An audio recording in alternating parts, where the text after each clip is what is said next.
এই মুহূর্তে আপনাদের দাবি কি? দেখুন, এই মুহূর্তে দাবি তো আমাদের পরিষ্কার। আমরা কয়েকটা দাবি মাত্র নিয়ে এসেছিলাম যে আমাদেরকে আমাদের ডেজিগনেশনের সঙ্গে সসম্মানে আমাদের স্কুলে ফেরত নেওয়া হোক এবং সেটা আমাদের অবসর বয়স পর্যন্ত। এজন্য আমরা শান্তিপূর্ণ আন্দোলন করছিলাম, কিন্তু দেখলেন যে সন্ধ্যের পর থেকে ক্রমাগত দফায় দফায় লাঠিচার্জ, এবং লাঠিচার্জটা এই পরিমাণে হয়েছে, একজনের স্ট্রোক হয়ে গেল, একজন মাথা ফেটে গেল, একজনের চোখ দিয়ে রক্ত বেরোচ্ছে, এক্ষুনি দেখছিলাম একজনের হাঁটু ভেঙেছে, একজনের গোড়ালি ভেঙেছে, এবং ছোটোখাটো ইনজুরি তো আছে, তার তো কোনো সংখ্যা এখনও পাওয়া যায়নি, আগামী দিনে হয়তো পাওয়া যাবে।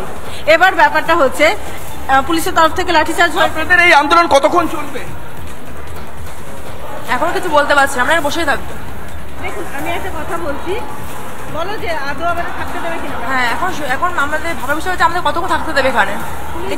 দফায় দফায় পুলিশ যেভাবে দফায় দফায় লাঠিচার্জ করেছে, এক্ষুনি এইখানটায় দাঁড়িয়ে আছে, এখন রাত 10:30 বাজে, এখানে আমরা এতগুলো মহিলা আছি, আমরা যাব কোথায়?